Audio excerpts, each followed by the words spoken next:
कृपा की न होती जो आदत तुम्हारी,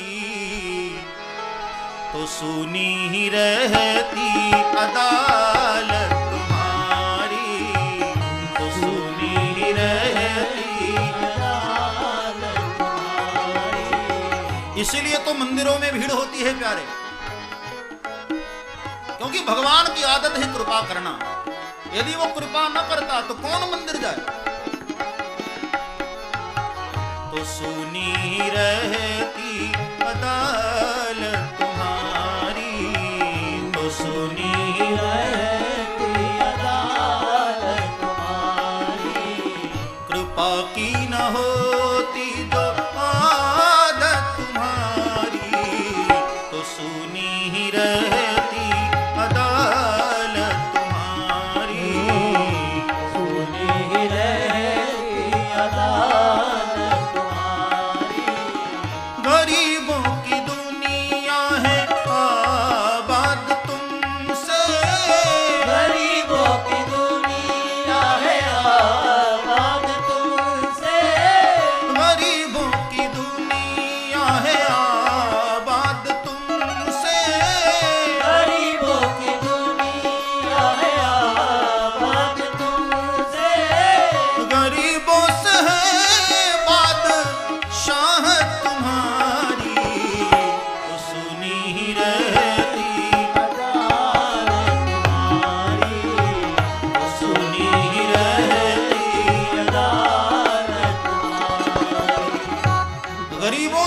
बादशाहत तुम्हारी।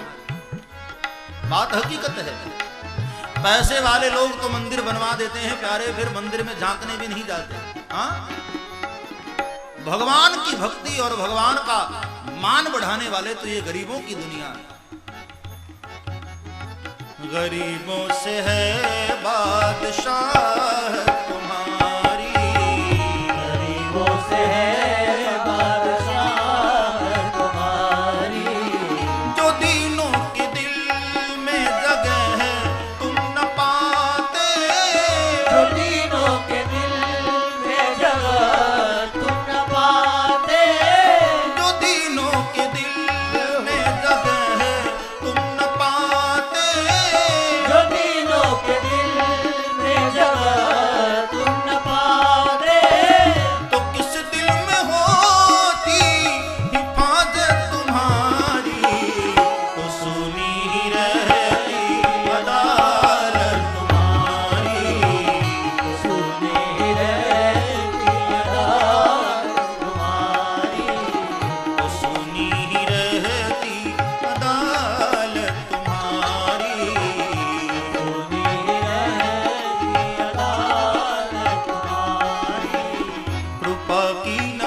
कवि की है। हमारे वृंदावन के बड़े अच्छे कवि, बड़े महान कवि हुए, राम कथा के बड़े सरस गायक। ये उनकी प्यारी प्यारी कविताएं हैं। अंत में उन्होंने अपना भाव लिखा।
सुनी रहती अदालत तुम्हारी, सुनी रहती अदालत तुम्हारी।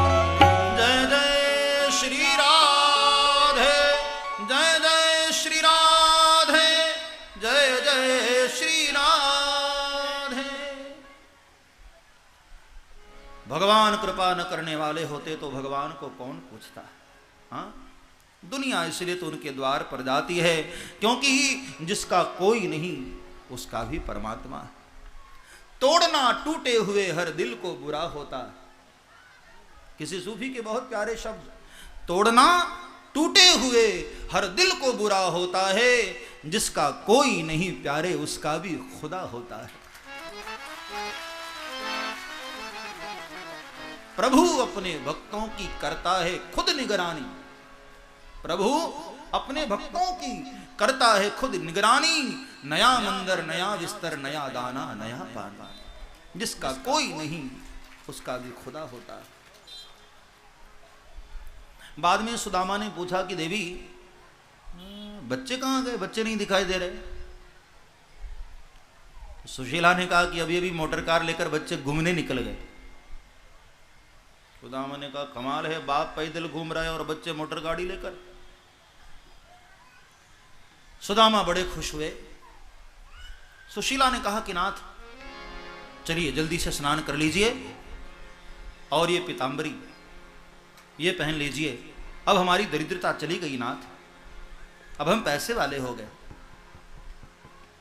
जब सुशीला पीतांबरी देने लगी ना, तब सुदामा के आंख में आंसू आ गए। नहीं सुशीला, मैं पीतांबरी नहीं पहनूंगा। तुम्हें पता है चलते चलते द्वारिकाधीश ने ये फटी हुई धोती मुझे याद करके पहनाई थी कि सुदामा ये तुम्हारी फटी हुई धोती।